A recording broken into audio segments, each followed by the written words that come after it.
Essentially, what it boils down to is this. Rather than try to sell us a revolutionary fan blade design or whatever, it's more about data. ICX relies on 9 discrete thermal sensors to dramatically expand the card's monitoring capabilities.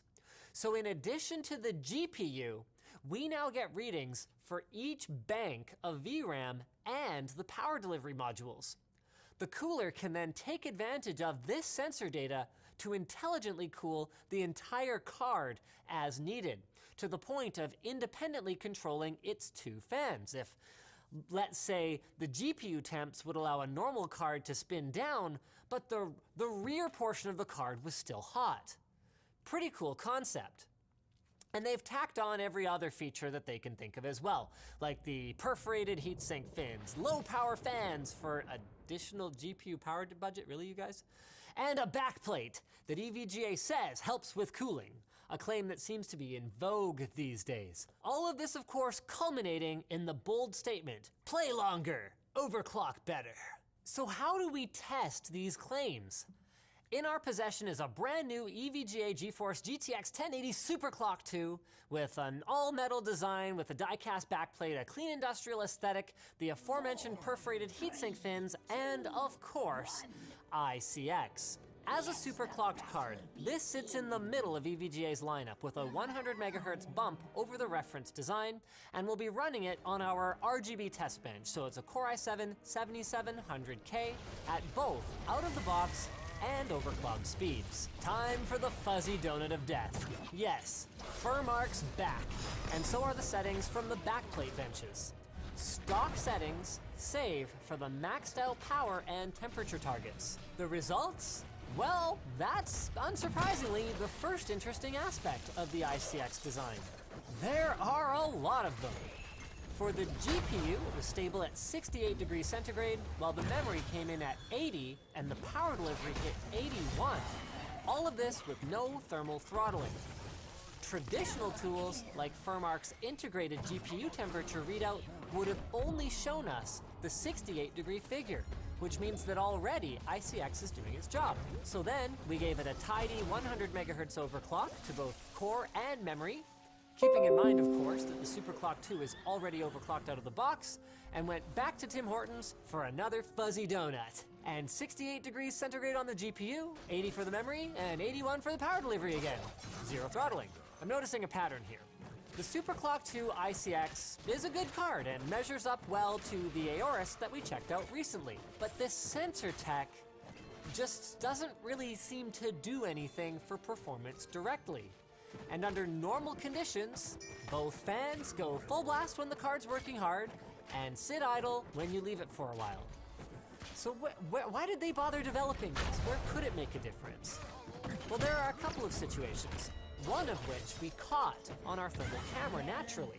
Because the independently controlled fans spin up and down based on the temperatures in their corresponding zones, the total time each fan needs to stay spun up can be optimized for a quicker return to quiet operation. So with precision, we can see the temperatures winding down and the respective fans slowing down after we close a 3D application. Situation number 2 is less to do with acoustics and more to do with longevity. Not every video card enjoys the luxury of an open test bench or a full ATX tower. And hot, recycled air or airflow restrictions in smaller cases could lead to higher temperatures for the VRM, reducing its efficiency, hurting performance, and shortening its lifespan. So with our obstruction in the way of this fan, we can see some card temperatures rising even when the GPU is not being stressed. This is a likely scenario in a compact case, and ICX ramps the fan accordingly. Cool, literally. In our perfect world, there is still some work to be done here. Independent control of the fan's curves is neat, but a robust implementation of a feature EVGA is teasing right now that would allow other system coolers to be controlled as well would allow us to, for example, point a side panel fan at the card's backplate, which reached a toasty 74 degrees Celsius in our tests. Backplates don't normally contribute to video card cooling much, if at all, but in this manner, it's possible that it could. So what do you guys think then? Would you pay extra for more temperature sensors? Do you appreciate the extra control? Let us know in the comments below. Synergy is really freaking cool. It basically works like magic. Okay, it's not magic, it's complicated software engineering, but the end result seems like magic. You can share one mouse and one keyboard between two computers, so you no longer have to think about like, oh, do I need to do something on that one or that one? No, you just drag the mouse from one to the other and boom, you're switched. It's amazing, and it gets even better. You can actually do it between computers with completely different operating systems. Windows, Linux, Mac. You can drag a single mouse across them. It's amazing. They've got a basic and a pro option with one-time payment for lifetime access, and the features include even advanced stuff like clipboard sharing between the computers. So check it out. You can use our link in the video description to get 25% off Synergy today. So thanks for watching, guys. Dislike or like accordingly, get subscribed, and if you really like the video, check out the link to where to buy the stuff we featured in the video description. Also down there is a link to our t-shirt store, as well as our community forum, which you should totally join. Now that you're done doing that stuff, you're probably wondering what to watch next, so click on the little featured video that we have. I guarantee it'll be awesome. Like, totally awesome.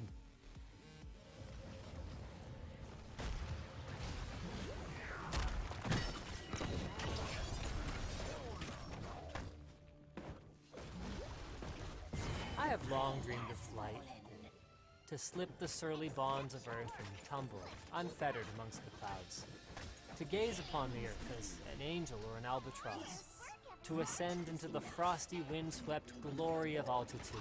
But despite my many attempts to gain access to the wheeling and whirling eddies of the atmosphere, I have always ended up grounded.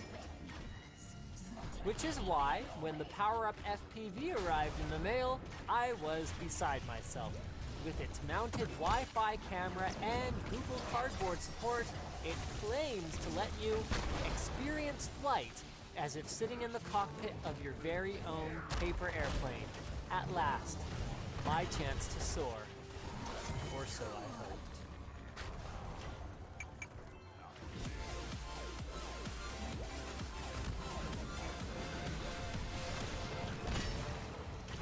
Zotac's Magnus EN10 mini gaming PC is VR and AAA gaming ready.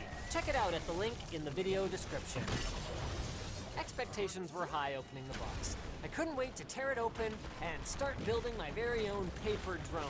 They have a video tutorial that covers how to properly fold it, and the process wasn't overly difficult, with a decent stack of sheets provided to allow for mistakes. So in no time at all, the drone was folded and ready to fly. Unfortunately, this is where we hit our first major setback. You see, I live in the Pacific Northwest, and the drone is not advertised as being waterproof.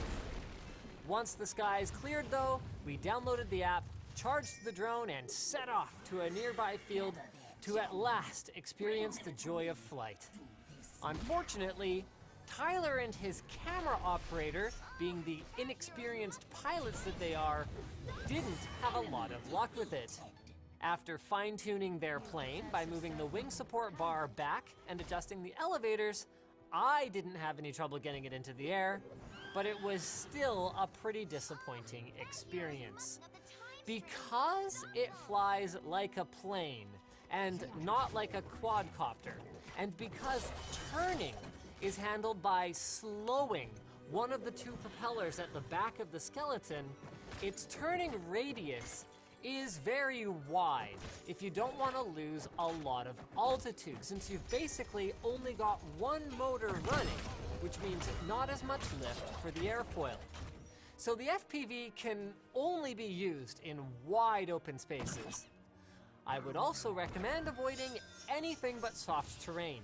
The FPV doesn't land so much as it crashes gently, and anything firmer than a bed of soft grass can potentially break the propeller, though I will give them credit for including some extras in the box. It boasts a 20-minute battery life, but from my experience, admittedly on a somewhat chilly day, the actual time spent in the air will probably be significantly less than that.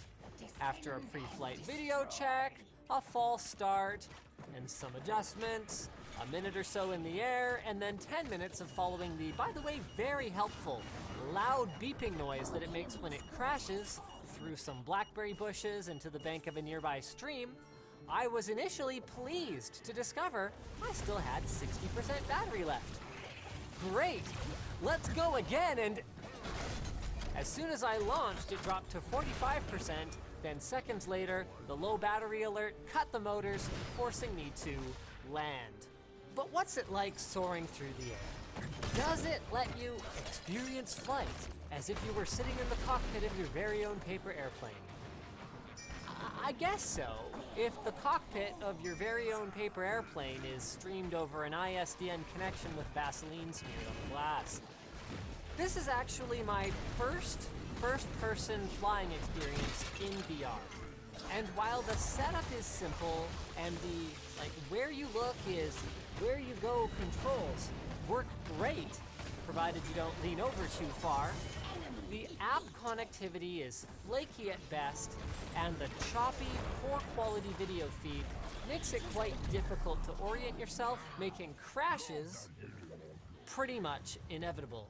Though all of this wouldn't really be that much of an issue if the PowerUp FPV was a budget entry in the market. It's not like, while it's in the air, it's not genuinely pretty cool. And I'd be okay shelling out 20 or maybe even like 50 bucks for a novelty item that I'll get a few hours of use out of before I crash land it in the street and it gets run over by a car.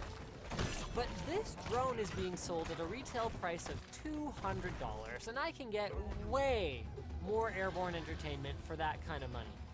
These battle drones we featured on channel Superfun are 2 for $60 and a total blast, building and crashing them together. So I guess the bottom line then is this.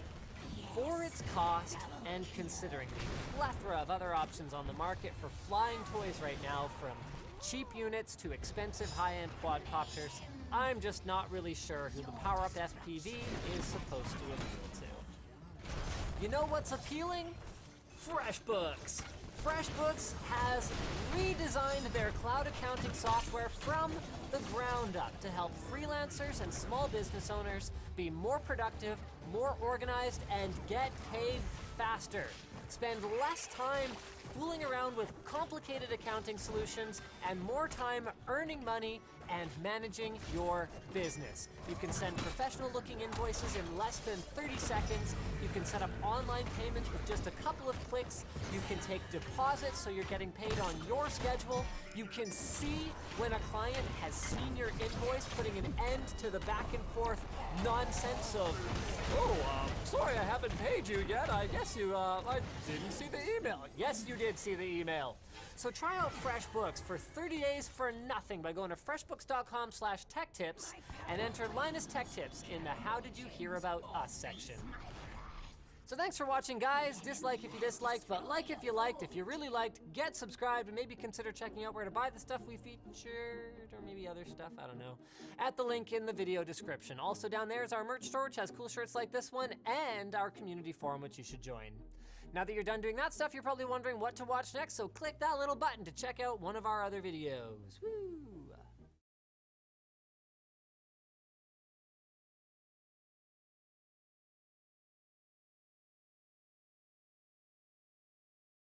LG sponsored us to do a couple videos. Linus's empty warehouse gaming skit with their short throw projector was pretty cool, except he left thousands of dollars worth of equipment behind when he left. But his second idea, to go with their battery-powered short throw projector and have a look at 5 handy tech items for a college dorm life, had an even bigger problem. Linus has never lived in a dorm, so here I go.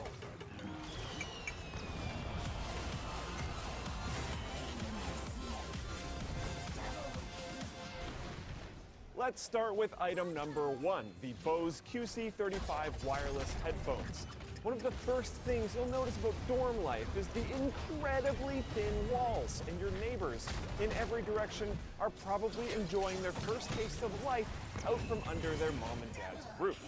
Eavesdropping on conversations may be fun the first few days, and the rabbits next door could be interesting for a bit too, I'm not judging. But after a couple weeks, you're probably just gonna want some quiet time to yourself. The noise cancellation on the QC35s is nothing short of amazing. They're very comfortable and with ample padding for long studying sessions. And they'll last the whole time too, with Bose boasting 20 hours of active listening on a single charge. Sorry for that pun. This isn't the first in the QC lineup. Bose has been doing this whole quiet comfort thing for a while now, and it isn't likely to come to a surprise to owners of the QC15 or QC25.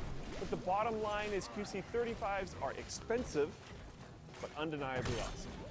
Moving on to number 2, the Google Chromecast. Now, I'm probably preaching to the choir here, but if you had to leave the family one at home, now might be a great time to pick up either the updated Gen 2 model or even the brand new 4K model.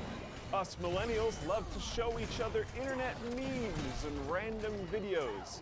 This is just a fact of life, and there's no easier way to do this wirelessly than with a Chromecast. It's light enough to hang out of your HDMI port on your display without harming it, and with just a micro USB plug required for power, it's both easy to set up and easy to use. It works with Android 4.1 or higher, iOS 8.0 or higher, macOS 10.9 or higher, and Windows 7 or higher. So regardless of your tech budget, you're probably covered. Now you just need something to plug it into, right? Which brings us to item number 3, the LG PH450UG, an ultra-short throw LED projector with an embedded battery. But Luke, why would you want a portable projector? You're in a dorm room. Just plug it in.